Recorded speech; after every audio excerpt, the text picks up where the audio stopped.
بسم اللہ الرحمن الرحیم۔ السلام علیکم ورحمۃ اللہ وبرکاتہ۔ خوش آمدید۔ میں ہوں ڈاکٹر جیلانی، آپ دیکھ رہے ہیں یوٹیوب چینل۔ پرتاثیر مواصلات کیا ہوتی ہے یا کیسے کی جاتی ہے؟ زبان کوئی بھی ہو، اس میں ارتقائی منازل آتی رہتی ہیں، نئے نئے الفاظ کا اضافہ ہوتا رہتا ہے، کچھ الفاظ متروک ہو جاتے ہیں اور کچھ الفاظ کا مطلب وقت کے ساتھ بدل جاتا ہے، نقشہ بدل جاتا ہے، چھاپ بدل جاتی ہے۔ لفظ اور الفاظ کا چناؤ ہماری مواصلات میں ایک بنیادی کردار ادا کرتا ہے۔ دیکھا جائے تو ہم سادہ زبان یا روزمرہ کی زبان میں صرف 200-300 الفاظ کا استعمال کرتے ہیں، اور یہی ہمارا بنیادی ذخیرہ الفاظ ہوتا ہے۔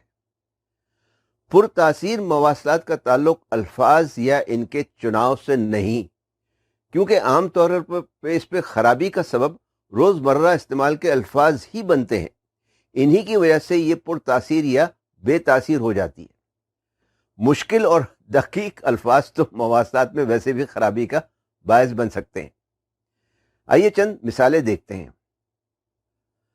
پرتاثیر مواصلات میں رکاوٹ یا خرابی پیدا ہونے کی پہلی مثال، شوہر بیوی کو فون کر کے کہتا ہے کہ آفس سے واپسی پر میں زید کے گھر جاؤں گا، لیکن زیادہ دیر نہیں رکوں گا۔ بیگم زیادہ دیر نہیں رکوں گا کا مطلب سمجھتی ہے کہ شاید 1-8 گھنٹہ لگے گا، جبکہ شوہر کا زیادہ دیر نہیں رکوں گا سے مطلب تھا کہ 12-1 نہیں بجے گا۔ ادھر بیگم گھر میں کھانے پر شوہر کا انتظار کر کے جب تھک جاتی ہے تو شوہر کو فون کرتی ہے، اور پھر آپ سمجھ گئے ہوں گے، تو میں۔ دوسری مثال علامہ کا ایک شعر ہے کہ حرم پاک بھی اللہ بھی قرآن بھی ایک، کچھ بڑی بات تھی ہوتے جو مسلمان بھی ایک۔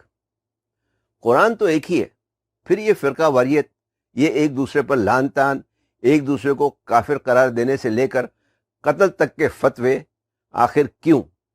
کیا قرآن میں کوئی مسئلہ ہے؟ مسئلہ قرآن میں نہیں، مسئلہ ہے انسان کی سمجھ میں، اس کے عقل کے پردوں میں، انسانی مواصلات میں۔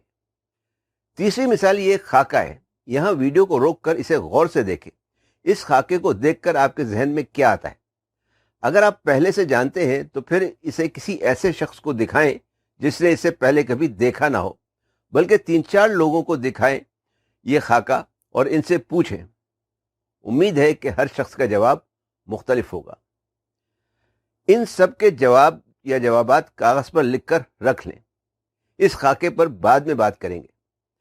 اگلے ویلاگ سے انشاءاللہ چند ایسے نقاط پر نظر ڈالیں گے جن پر عمل کر کے ایک پرتاثیر اور کامیاب باہمی انسانی مواصلات کی امید کی جا سکتی ہے۔ امید ہی کی جا سکتی ہے، ضمانت نہیں دی جا سکتی۔ وجہ آپ سمجھ ہی گئے ہوں گے۔